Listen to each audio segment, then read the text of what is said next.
Bonjour, merci de nous rejoindre pour ce nouveau numéro de La foi prise au mot, où nous allons parler du problème de la guérison. Alors la guérison n'est pas uniquement un problème médical. Lorsque on lit la Bible, on s'aperçoit que c'est l'un des thèmes qui courent tout au long de l'Ancien et du Nouveau Testament. Par exemple, avant d'entrer dans la terre promise, Dieu dit à Moïse « Vous servirez le Seigneur votre Dieu, et je bénirai ton pain et ton eau, et je détournerai de toi la maladie. » Ou, autre exemple, lorsque le prophète Isaïe annonce le Messie, donc celui qui en figure le Christ d'une certaine façon, il dit « Il a été transpercé à cause de nos crimes, écrasé à cause de nos fautes, le châtiment qui nous rend la paix est sur lui, et dans ses blessures nous trouvons la guérison. » Donc la guérison, c'est un thème très important pour la foi chrétienne, et nous allons en parler avec Christelle Javary. Alors Christelle, bonjour. Bonjour. Vous êtes théologienne, vous avez fait paraître un très joli livre de réflexion sur la guérison aux éditions du Cerf. La guérison quand le salut prend corps, et vous allez nous aider à comprendre quel est ce problème, quelles sont les frontières de ce délicat problème. Alors, je vais vous poser une question simple pour commencer. On dit guérir d'un rhume et on dit en même temps guérir d'un cancer. On est tous d'accord pour dire qu'on ne guérit pas tout à fait de la même chose. Pourquoi est-ce qu'on utilise le même mot et est-ce qu'il y a une différence entre ces deux guérisons ? Alors, la guérison, c'est une expérience universelle. Si nous sommes vivants, c'est que nous avons forcément guéri de quelque chose. Alors, il est plus probable, Régis, que pour vous comme pour moi, nous avons plus souvent guéri d'une grippe que d'un cancer. Mais n'empêche que si nous n'avions pas guéri de la grippe, eh ben, nous ne serions pas là pour en parler aujourd'hui. Donc, c'est vrai que la guérison, elle va de petites choses presque qui sont de l'ordre de l'incommodité hivernale, par exemple, jusqu'à le rhume. Voilà, jusqu'à la maladie très grave. Mais c'est toujours quelque chose qui nous ramène du côté de la vie. Et si nous ne guérissons pas, eh ben, soit nous sommes gravement empêchés de vivre, soit nous mourrons. Donc de toute façon, oui, la guérison, elle fait vraiment partie de notre expérience de vivant. Et alors pourquoi ? Pourquoi est-ce qu'on n'est pas tout le temps jamais malade et tout le temps en bonne santé ? Alors ça, c'est la grande énigme de la condition humaine et de la condition de créature, sur laquelle les pères de l'Église, par exemple, ont beaucoup réfléchi. Et eux ont vu un lien entre le fait que la condition humaine soit actuellement une condition, disons, une condition blessée, une condition où la vie n'est pas une vie pleine et entière. Donc un lien entre cette condition blessée et le péché dit originel, c'est-à-dire le fait que notre humanité vit une situation en quelque sorte de rupture avec la grâce qui nous est donnée par Dieu. Donc nous ne vivons pas pleinement la vie que Dieu aurait voulu pour nous. C'est-à-dire que lorsque l'on est, enfin, si on adopte le langage utilisé par la Bible, à partir du moment où on a été chassé d'Éden, où on était tout le temps en bonne santé, du moment où on est sur cette terre, on est soumis à la maladie, donc au problème de la guérison. Alors la maladie ne fait pas explicitement partie des conséquences du péché dit originel que Dieu énonce à Adam et Ève. Il y a d'autres conséquences qui sont mentionnées, mais la maladie n'en fait pas explicitement partie. Mais c'est vrai que comme la maladie, elle est du côté de la mort, et l'homme biblique a une profonde conscience qu'il est fait pour vivre pleinement et que la maladie l'empêche de vivre pleinement, eh bien, il met la mort et la maladie du côté du péché, du côté de tout ce qui nous éloigne de Dieu, parce qu'il pense, et je crois qu'il a vraiment raison, que Dieu est du côté de la vie. Donc tout ce qui s'oppose à la vie, eh ben c'est contre Dieu, donc c'est du côté du péché. Donc la maladie, c'est le diable ? Disons que la maladie... Non, c'est le diable. Le diable, c'est une manière de personnifier le péché, de dire, voilà, d'où vient le péché, c'est très mystérieux, alors on va dire, ça vient du diable. Bon, c'est pas forcément une explication qui rend les choses beaucoup plus claires, mais enfin, c'est une manière importante, en tout cas, de dire que le péché vient évidemment pas de Dieu, et que, quelque part, il vient pas non plus de l'homme. C'est-à-dire que l'homme peut être, disons, séduit par le diable, donc il peut donner prise au péché, mais fondamentalement, l'homme n'est pas fait pour être livré au péché. Au contraire, il est fait pour être livré à Dieu, pour être du côté de Dieu. Donc le diable, ça permet effectivement de dire les choses de cette manière. D'accord, mais la maladie, lorsque l'on a... Enfin là, on parle de manière un peu... comment dire, par figure, en utilisant un langage qui est hérité de la Bible. Lorsque vous êtes malade, vous ne pensez quand même pas que votre maladie vient du diable ou vient du mal. Comment est-ce qu'on peut penser ça? Comment est-ce qu'on peut penser les réflexions qu'on vient de donner sur le lien entre maladie et péché, c'est clair qu'il faut les penser au niveau de l'humanité tout entière. Oui, de manière théologique. Vous êtes théologienne. Exactement. Vous n'êtes pas médecin. Exactement. Et certainement pas au niveau de telle ou telle personne. Oui. Parce que sinon, je vais dire, cette personne a un cancer, cancer, donc ça prouve qu'elle est pécheur et que moi, comme j'ai pas de cancer, eh ben, je suis meilleure qu'elle. Oui. Et alors là, ça c'est vraiment l'horreur. On peut pas dire ça. C'est moi qui deviens pécheur beaucoup plus que cette personne. Mmh. Donc s'il y a un lien entre maladie et péché, c'est à comprendre au niveau très général de la condition humaine, de la condition de créature. Pas à un niveau individuel. Et d'ailleurs, Jésus s'oppose fortement et explicitement dans l'épisode de l'aveugle-né. On en reparlera. Voilà. Oui. C'est explicitement au lien que font certaines personnes entre péché et maladie d'une personne. D'accord. Alors, il y a aussi dans votre livre, vous avez dit qu'il y a des vies qui sont tout entières soumises à la maladie. On pense par exemple aux handicapés, où il n'y a pas de guérison.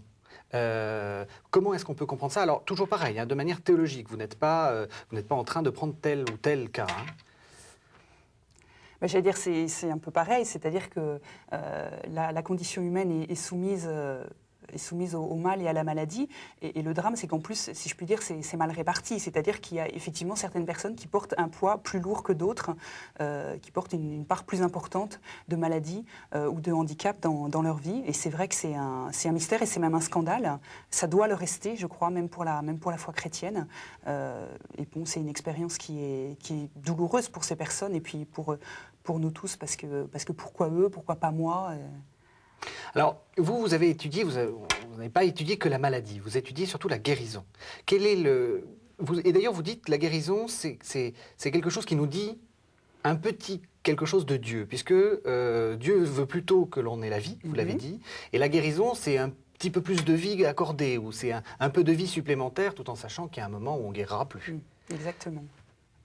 Oui, parce que Dieu est du côté de la vie, donc la vie qui est bonne à vivre, la vie qui nous rend heureux d'être vivants sous le regard de Dieu, c'est la vie qui vient de Dieu. Donc la guérison, elle nous remet dans ce chemin-là et elle écarte la mort. Alors elle écarte provisoirement la mort, mais enfin après tout, tant mieux, plus longtemps nous vivons en bonne santé, mieux c'est. Donc ça, c'est une manière de profiter des dons de Dieu, oui. Et donc spirituellement, lorsque l'on est guéri, il faut le comprendre comme un don de Dieu. C'est ça que vous dites. Ah oui, tout à fait, oui.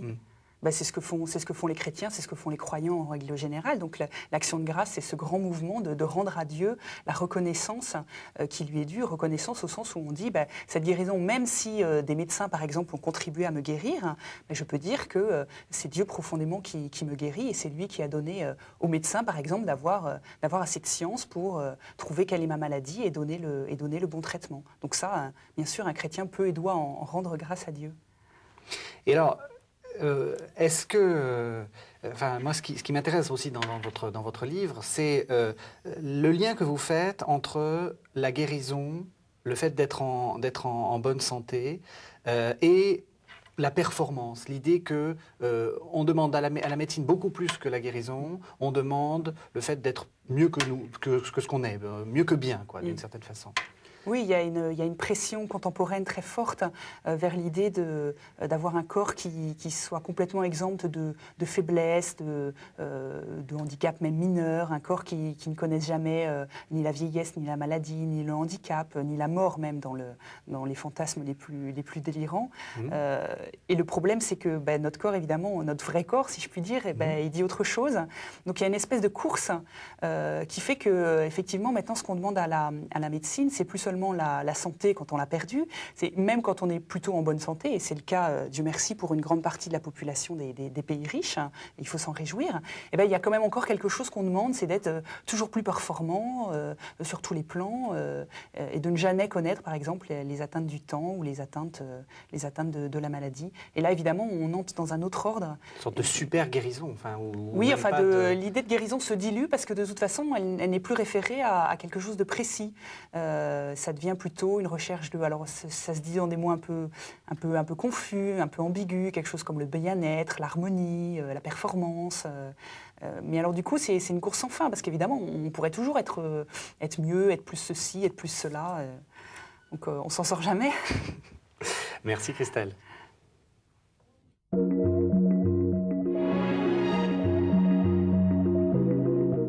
Alors Christelle, maintenant, nous allons nous tourner un peu vers la Bible, c'est-à-dire que nous allons essayer de voir un peu quelles sont les différentes compréhensions que la Bible met en avant pour ce problème de la guérison et de la maladie. La première chose, et ça quand j'ai lu votre livre qui est paru au Cerf, qui s'appelle « La guérison quand le salut prend corps », J'ai été frappé par quelque chose que vous disiez qui était très, très intéressant, c'est que la première blessure, finalement, c'est celle d'Adam, à qui Dieu prend une côte pour en faire Ève. Donc vous êtes un peu le résultat, vous les femmes, de notre blessure à nous les hommes. Exactement. Mais ce que je trouve intéressant à remarquer dans ce texte, c'est que Adam, tant qu'il est seul, bon, il peut être autosuffisant, mais pour s'ouvrir à la relation, il faut qu'il soit blessé. C'est-à-dire qu'il faut que Dieu, effectivement, lui prenne quelque chose. Alors, dans la tradition biblique, le fait que la femme soit prise de l'homme, ça veut dire qu'elle est particulièrement, elle est vraiment faite pour être sa compagne, hein, puisqu'elle est de la même chair que lui. Mais aussi, je crois que ça veut dire profondément que dans la relation, il faut accepter de dépendre de quelqu'un d'autre. Donc effectivement, c'est une forme de blessure. Et on voit dans ce récit Dieu qui fait tomber un lourd sommeil qui ressemble un peu en fait à un coma sur l'homme. Alors l'homme donc ne sait pas ce qui lui arrive, parce que c'est bien trop mystérieux pour qu'il puisse comprendre quelque chose. Oui. Voilà. Et puis donc Dieu ouvre son corps, donc ce qui normalement pourrait être potentiellement mortel, prend de la chair, referme la chair d'Adam, et puis à partir de ce qu'il a pris à l'homme, il en fait une femme, et il l'amène à l'homme, et l'homme se réveille, et là il voit la femme, et il dit « c'est l'os de mes os, c'est la chair de ma chair, et pour cause ». Donc voilà. Ben, il se reconnaît lui-même. Il se reconnaît lui-même, effectivement, mais c'est quelque chose qu'il a perdu finalement. Il a à la fois perdu, et en même temps il a gagné, parce qu'il a gagné d'entrer en relation avec la femme. Mais effectivement, c'est une forme de blessure. Et vous pensez que toute relation doit se fonder sur une blessure? Être en relation avec quelqu'un, c'est accepter de dépendre de cette personne. Donc c'est accepter de ne pas être dans une espèce d'autosuffisance. Ça veut dire aussi être vulnérable. Si je suis en relation avec une personne, cette personne est capable de me blesser puisque j'attends quelque chose de cette relation. Et cette relation peut être blessante pour moi. Donc je me livre en quelque sorte à cette relation. Et c'est la grande expérience de l'alliance. Dieu, quand il fait alliance avec l'homme, il se livre. Il attend quelque chose de l'homme. Il attend l'amour de l'homme. Il attend la fidélité de l'homme. Et Dieu fait l'expérience que c'est souvent blessant d'être en relation avec quelquefois, il prend un coup de sang, si on peut dire, Exactement. Et il décide de tout casser par un déluge. Exactement, la grande lessive, et on n'en reparle plus. Enfin, si, on en reparlera encore. Oui, parce que justement, c'est une blessure profonde qui ressaigne tout le temps, c'est ça. Une fois qu'on est en relation, on ne peut plus guérir. On s'est lié à quelqu'un d'autre, donc effectivement, il y a une espèce de blessure qui ne peut pas se refermer, puisqu'on a dit, désormais, ma vie, ça sera ma relation avec cette personne. Donc ma vie dépend de cette personne. Donc je ne décide plus tout seul de ma vie. Bon, c'est une expérience que font les couples. Alors Dieu merci, c'est une expérience plutôt heureuse d'habitude. Mais c'est aussi une expérience qui fait sentir qu'on a décidé de se lier à quelqu'un avec les risques et les avantages que ça comporte. Alors maintenant, lorsque l'on ouvre la Bible, on s'aperçoit qu'il y a plusieurs conceptions, et de la maladie et de la guérison. La première conception, c'est celle dont on a un peu parlé tout à l'heure, c'est de dire que si on est malade, c'est bien fait pour nous, parce que la maladie, c'est une émanation du mal, du péché, et donc c'est bien parce qu'on a péché qu'on est tombé malade. Oui, la maladie est une punition. Voilà, c'est la pensée peut-être la plus archaïque, mais aussi la plus spontanée vis-à-vis du mal qui frappe l'homme. C'est de dire, voilà, on pense qu'on vit dans un univers qui est régi par une justice. Donc voilà, quelqu'un est en train de souffrir, c'est qu'il a dû faire quelque chose de pas bien avant. Donc effectivement, dans cette optique, la maladie, pour le coup, la maladie personnelle, la maladie d'une personne déterminée, elle indique que cette personne, même si on ne le savait pas, elle a dû faire des choses pas très nettes dans sa vie. Donc effectivement, cette conception-là, on la retrouve assez largement dans la Bible.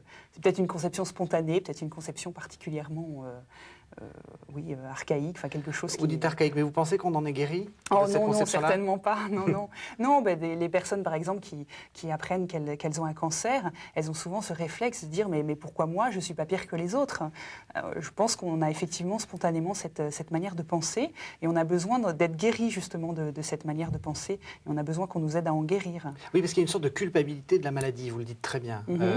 Et on se sent en faute parce qu'on est malade. Oui, effectivement, on se dit, il doit y avoir quelque chose que j'ai fait, ou alors quelque chose de plus diffus qu'un acte personnel. Mais je pense par exemple à des parents dont les enfants sont malades, alors même qu'ils n'y peuvent strictement rien. Très souvent, ils se sentent au fond d'eux-mêmes coupables, comme si, en tant que parents, ils n'avaient pas su protéger leur enfant. Sauf qu'on ne peut pas protéger son enfant de tout, et la maladie, c'est au-delà des capacités des parents à protéger leurs enfants. Il y a eu aussi des moments où on a culpabilisé disait Jean. Je pense par exemple à l'autisme et aux théories de Bettelheim qui disaient les enfants sont autistes parce que les mères les ont mal aimés. Donc il y a quand même cette idée de la culpabilité, même dans le discours scientifique. Oui, il y a des interprétations qui sont effectivement difficiles à recevoir pour les personnes concernées, même si on est en train de beaucoup nuancer ce point de vue. Mais on peut être culpabilisé aussi parce qu'on a transmis, par exemple, une maladie génétique à son enfant, même si la transmission n'est pas volontaire, bon, elle est quand même passée par le don de la vie. Et donc il faut en guérir. Il faut guérir de la culpabilité d'être malade. Oui, effectivement, parce que comme ça on pourra guérir tout court, sûrement. Ensuite, il y a une deuxième conception qui est intéressante, c'est celle que l'on retrouve dans le livre de Job. Job, c'est le juif parfait, d'une certaine façon, qui a toujours honoré son Dieu, qui a eu les enfants quand il fallait, une femme comme il fallait, et puis, brutalement, il tombe malade. Alors, ce qui est intéressant déjà pour Job, c'est qu'il n'est pas dit qu'il est juif. C'est que Job est injuste, mais c'est un homme, j'allais dire, lambda, comme vous et moi, donc il représente vraiment l'humanité en général. Et effectivement, c'est un juste qui va être frappé d'abord dans ses biens, puis dans ses enfants, puis enfin dans sa propre chair. Donc il fait l'expérience du mal qui se rapproche. Et ce qui est intéressant chez Job, c'est que tout le monde lui dit, bon, allez... reconnecte tes pécheurs et puis...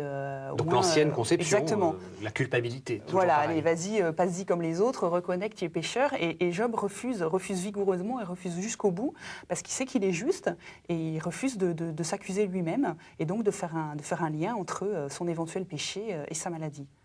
Alors, effectivement, quand on lit le livre de Job en entier, on s'aperçoit qu'il n'en est pas responsable, puisque c'est le diable qui a demandé à Dieu la permission de lui infliger cette maladie.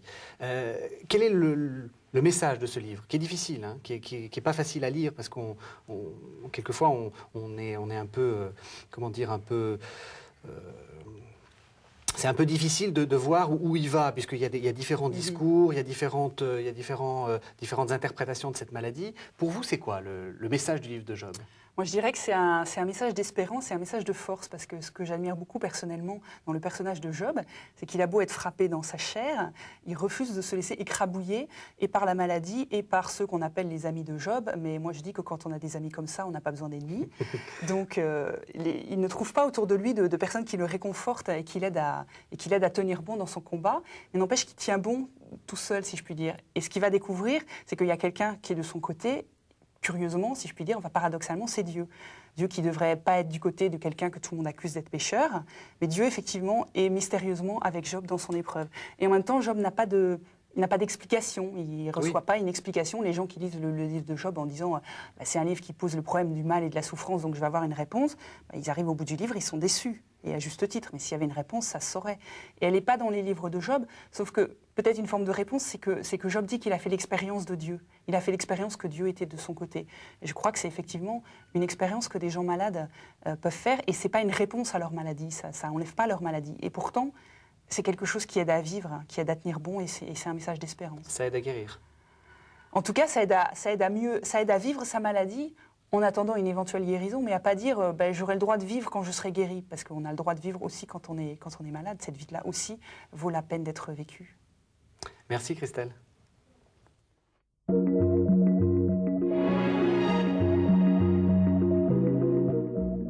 Alors, Christelle, après avoir vu les guérisons dans l'Ancien Testament, nous allons parler de la guérison dans le Nouveau Testament et en particulier des guérisons qu'opère Jésus. Alors, Jésus ne cesse de guérir des gens. On va commencer par une guérison un peu... Allez, j'en prends une au hasard, la guérison de l'aveugle de naissance. Racontez-nous l'épisode et dites-nous pourquoi Jésus guérit. Alors, c'est dans l'évangile de Jean. Donc, oui, au chapitre 9. Voilà, donc Jésus et ses disciples rencontrent un aveugle de naissance et ses disciples demandent à Jésus pourquoi est-ce que cet homme est né aveugle ? Est-ce que c'est lui qui a péché ou ses parents ? Et Jésus répond ni l'un ni l'autre, mais c'est pour que soient manifestées les œuvres de Dieu. Donc on retrouve ce qu'on avait déjà dit, on retrouve le débat dont on a déjà discuté entre nous, et là Jésus donne une réponse très claire, très nette. Il n'y a pas de lien entre la cécité de cet homme et le péché supposé de lui ou de ses parents. Alors il y a d'autres guérisons. Par exemple, Jésus a quelquefois l'idée un peu étrange dans le monde juif de guérir le jour du sabbat, c'est-à-dire le jour où on n'est pas censé faire quoi que ce soit. Voilà, c'est le jour où on ne doit pas travailler, le jour qui est consacré à Dieu. Alors les ennemis de Jésus considèrent que se faire guérir, c'est une espèce de travail, comme si Jésus était un guérisseur ordinaire et donc on ne va pas voir son guérisseur le jour du sabbat.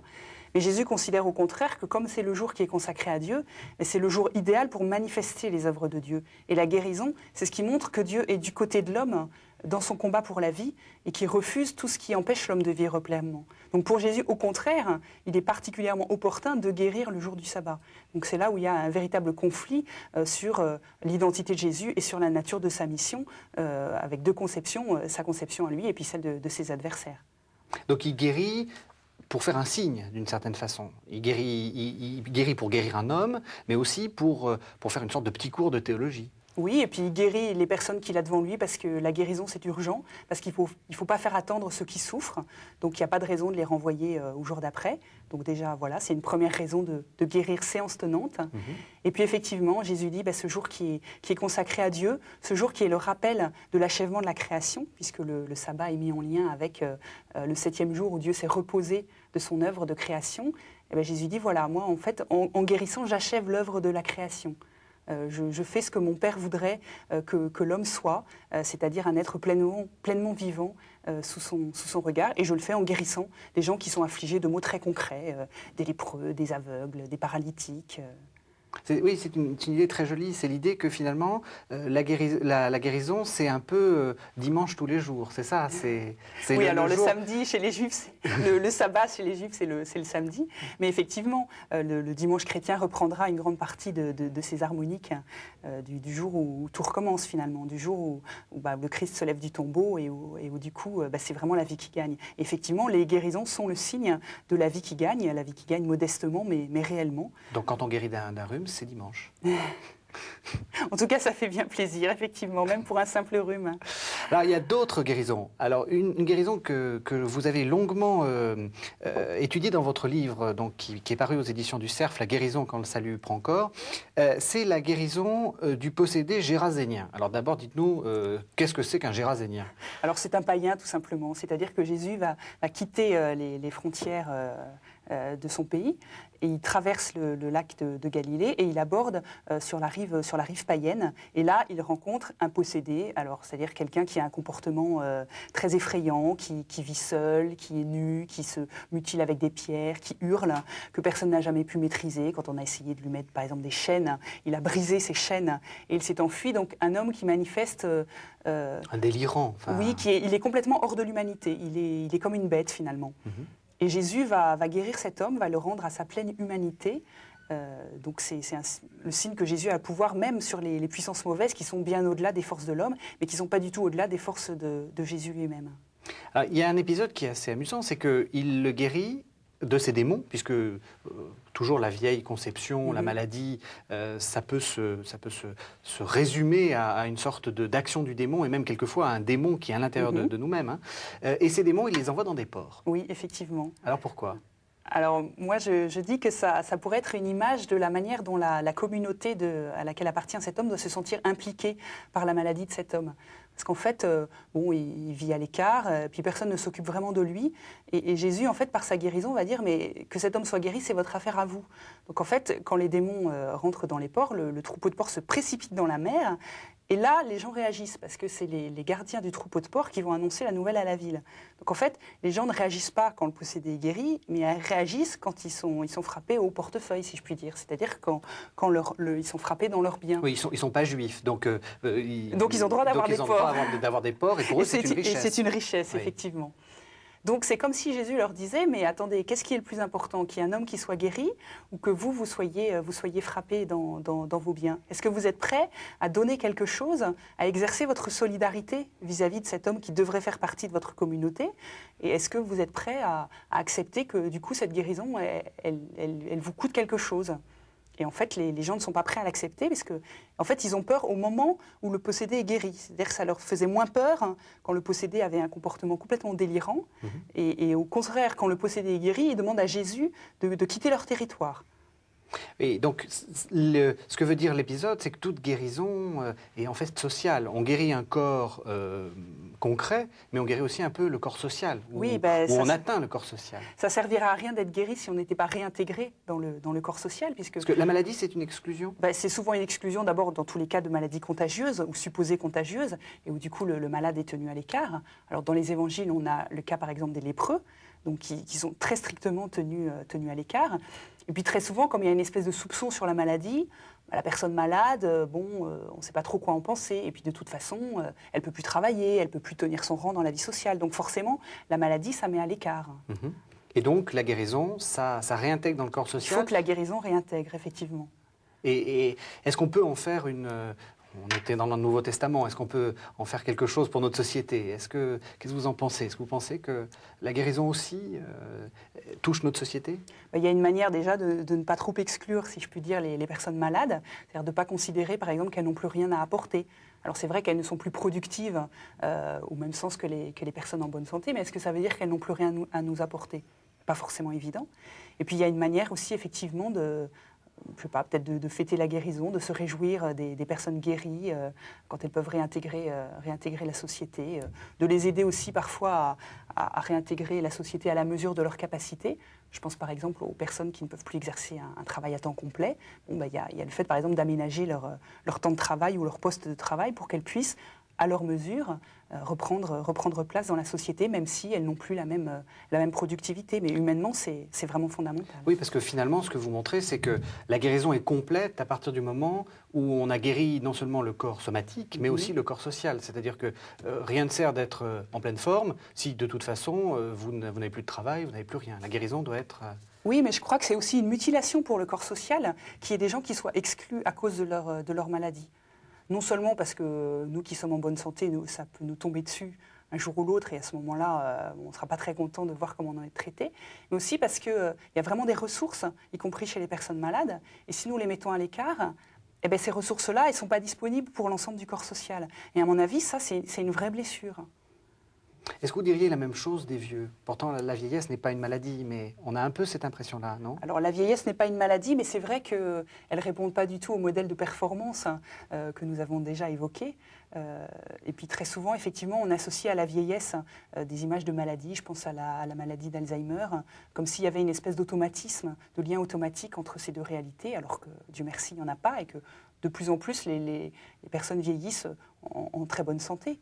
En tout cas, à un âge où avant on aurait été considéré comme très très vieux, les personnes sont encore relativement en bonne santé et c'est vraiment une bonne chose. Mais c'est vrai que la vieillesse, ça suppose de faire son deuil du corps parfait. Et si la société persiste à exclure ceux qui n'ont pas un corps parfait, forcément, qu'est-ce qu'on peut faire des personnes âgées ? Mais là encore, il y a des trésors humains parmi elles.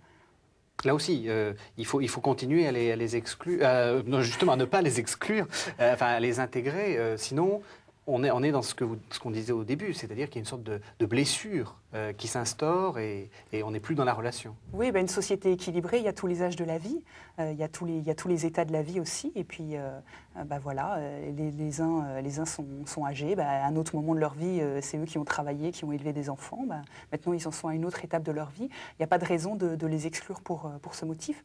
Et c'est certainement une question qui se pose de manière importante dans notre société aujourd'hui. On le voit bien par exemple avec le débat sur la réforme des retraites ou de la sécurité sociale. C'est sûr que ça pose des questions politiques très importantes. Mais à mon avis, c'est d'abord un projet de société, une société où tout le monde peut vivre ensemble.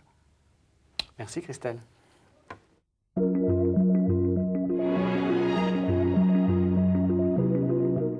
Alors, Christelle, nous nous trouvons dans une société très médicalisée, très scientifique, dans laquelle la guérison, normalement, est confiée à des médecins, c'est-à-dire, encore une fois, à des scientifiques.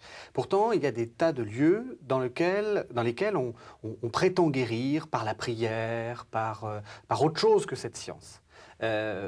Prenons un exemple, Lourdes. Qu'est-ce que l'on peut dire de ce grand lieu de guérison ?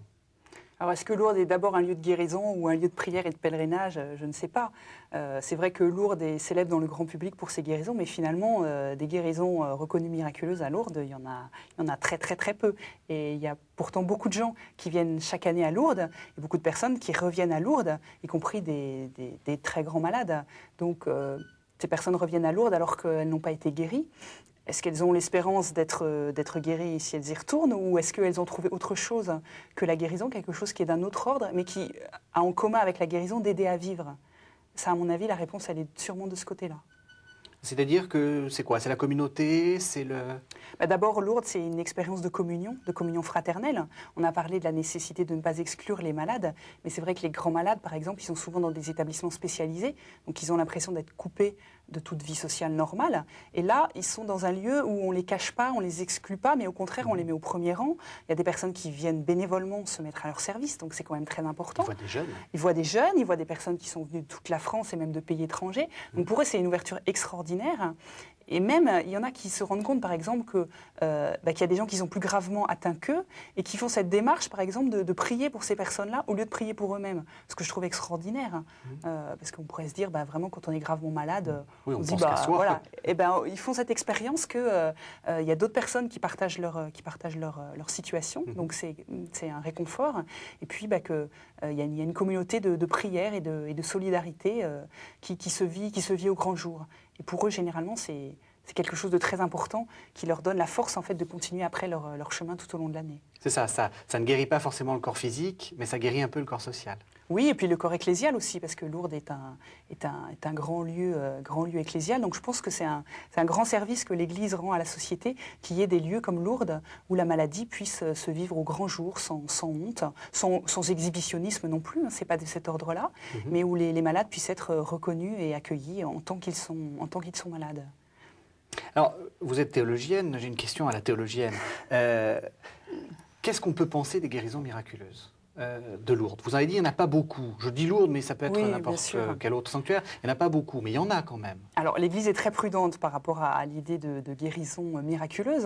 Donc, effectivement, on va dire qu'elle les reconnaît au compte-gouttes.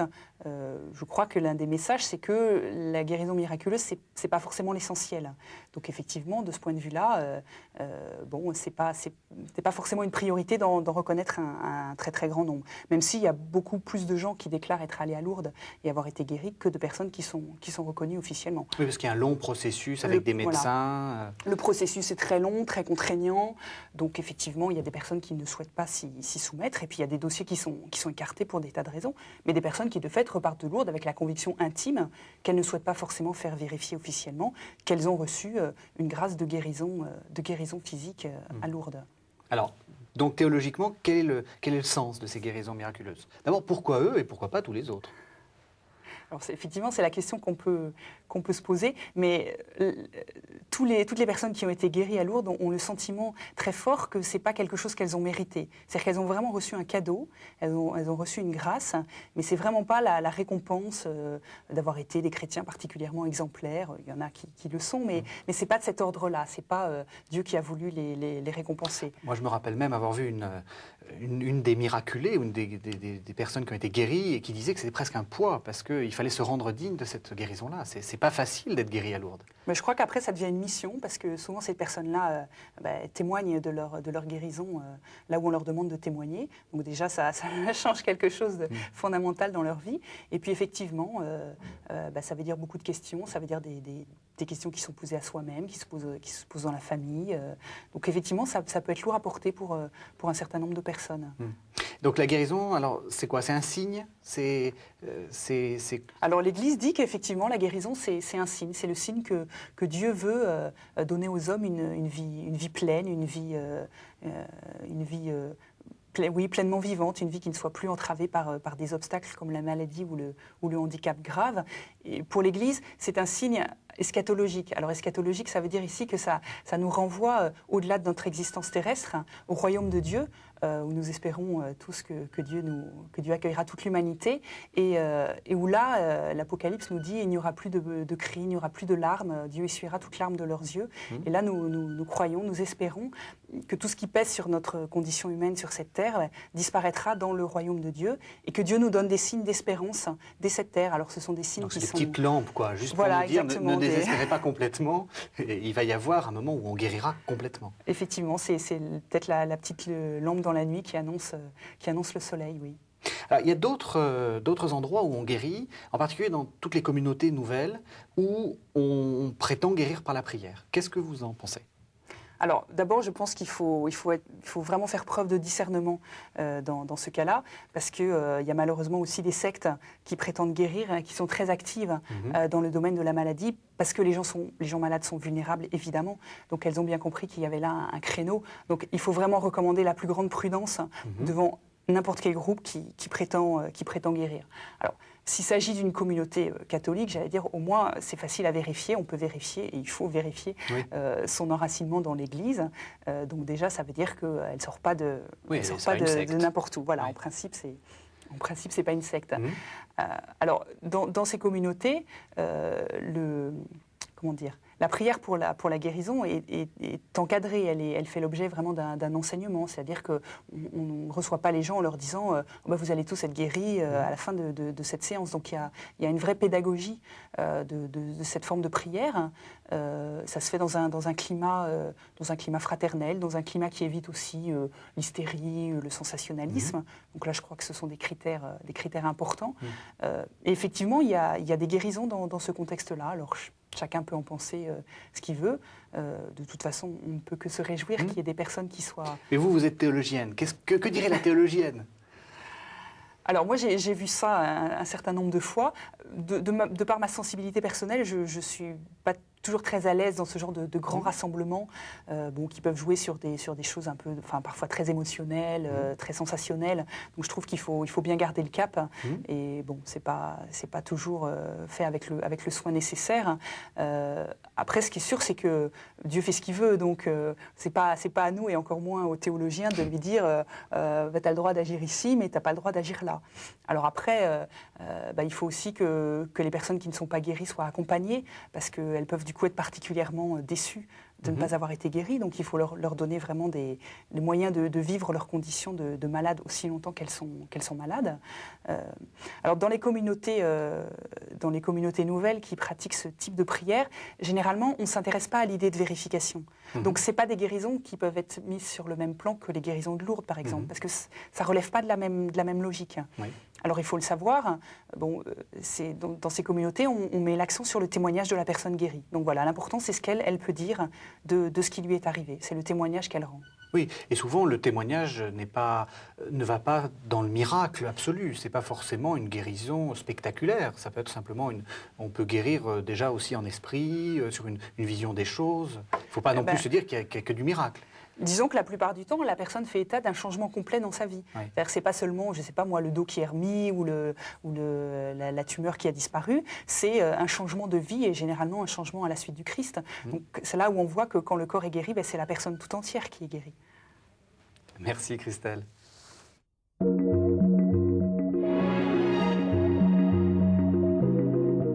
Jusqu'à présent, on a parlé de la guérison comme d'un phénomène plutôt individuel, même si avec Lourdes, on a commencé à évoquer le problème du corps social.